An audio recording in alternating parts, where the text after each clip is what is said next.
Thanks for clicking. All eyes were on the Bank of Canada this morning as it was set to make its interest rate announcement, with the majority of economists predicting it would maintain its hold on interest rate hikes. We got our answer at 10 a.m. this morning when the bank announced that it would be maintaining its pause, holding the policy rate at 4.5%. The bank followed up its policy announcement with a press conference with Bank of Canada Governor Tiff Macklem and Deputy Bank of Canada Governor Carolyn Rogers, who took questions on not only the bank's decision to maintain its pause, but also on the effects of government spending on Canada's inflation rate, and also on the likelihood that the bank would be cutting interest rates in the near future.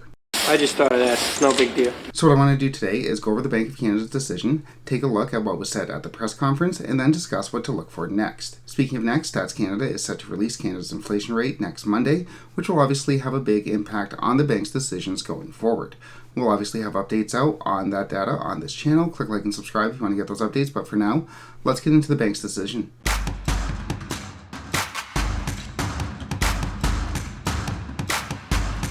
As mentioned, and to the surprise of few, the Bank of Canada maintained its policy rate at 4.5% this morning, but did signal that it plans on keeping interest rates higher for longer. Although the bank did judge that it was best to keep interest rates unchanged, it did recognize that the economy is growing at a stronger pace than it had anticipated. As such, with inflation expectations remaining elevated, service price growth continuing to grow, and businesses continuing to raise prices, the bank is concerned that it could take longer than expected to return inflation to the 2% target. And Governor Macklem said as much during the press conference when he said that the Bank of Canada doesn't expect our inflation rate to return to that 2% target until the end of 2024. We do not expect to get inflation all the way back to the 2% target until the end of 2024.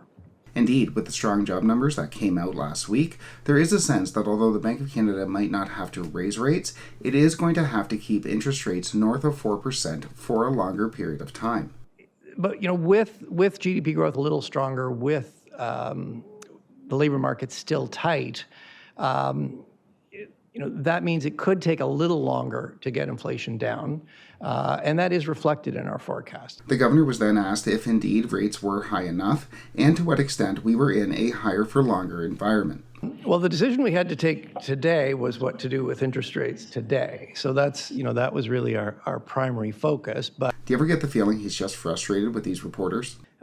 Based on the information we have today, the implied expectation in the market that we're going to be cutting our policy rate later in the year, that doesn't look today like the most likely scenario to us. So, for now at least, the Bank of Canada is sticking with its higher for longer policy stance, and it disagrees with the bets being made by the markets that we're going to be seeing rate cuts in the foreseeable future. Speaking of the future, the governor was then asked whether or not increased government spending is contributing to Canada's higher cost of goods. Survey that was released last week measuring consumer expectations, consumers surveyed indicated that they feared that elevated government spending would hamper your ability to reach its 2% target.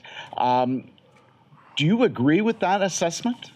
You can just tell they both know what's coming, but don't really want to answer the question. Governor Macklem, for his part, took time to stress that government spending is not the bank's job. I can't stress this enough. Fiscal plans are the responsibility of governments, ultimately parliaments. Governments have a lot of priorities. They have difficult choices to make, and it's not our job to comment on those choices. I don't give a Then, after dancing around the question for a couple of minutes, the governor offered a very diplomatic answer. Government spending plans are not contributing to the slowing of growth that you see in our projection. But at the same time, they're not standing in the way of getting inflation back to the 2% target. So, government spending isn't really helping with inflation coming down anytime sooner, but it's not exactly hurting either. Speaking of government spending, the governor was then asked about labor negotiations occurring at the federal level, in that will higher pay for public sector workers work to make the bank's job more difficult? I know you don't want to get in the middle of labor negotiations, but can you comment on labor settlements and wage pressures in Canada? Again, you can really tell they don't want to answer the question. You don't want to get yourself in trouble. But what Governor Macklem did say is that businesses and government shouldn't rely on inflation remaining higher for a very long time. Inflation is coming down, and as such, that higher cost of goods shouldn't be incorporated into wage negotiations. Well, you're right. I'm not going to comment on any specific labor negotiations, but I will reiterate the message that we've been conveying all along. This is the mess. We've been giving the same message to businesses, to workers, to governments, and that is inflation is coming down. Don't plan on inflation staying high.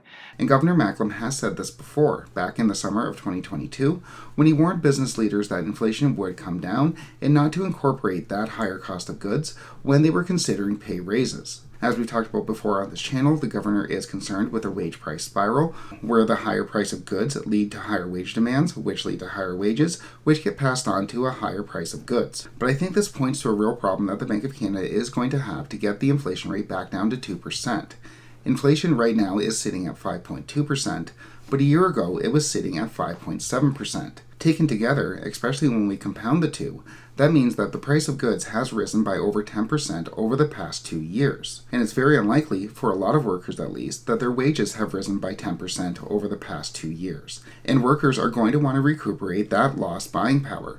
They're not going to just take a 10% cut in pay and not want to see a recuperation of their wages. So, while yes, the inflation rate may be coming down, we may be on our way to a 3% inflation rate by the summer, that doesn't mean that it's a straight path back down to 2% inflation. When inflation is allowed to get that high, when inflation is allowed to get to 8%, when the cost of goods rise that quick, certain effects are set into motion. In this case, wage demands, which can stick around for a long time. And I think the Bank of Canada is recognizing that in its policy statement today, in its press conference, in its statement that the bank sees inflation staying around higher for longer, and that interest rates are going to stay higher for longer as well, as it works to combat the effects set in motion when our inflation rate started to go sky high in late 2021, early 2022. So, in summary, we have the Bank of Canada maintaining its 4.5% policy rate today, although it does expect to have rates higher for longer, and it does expect the inflation rate to not get back down to that 2% level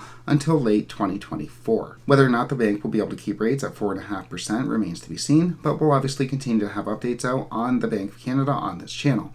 Click like and subscribe if you want to get those updates, but for now, thanks so much for watching.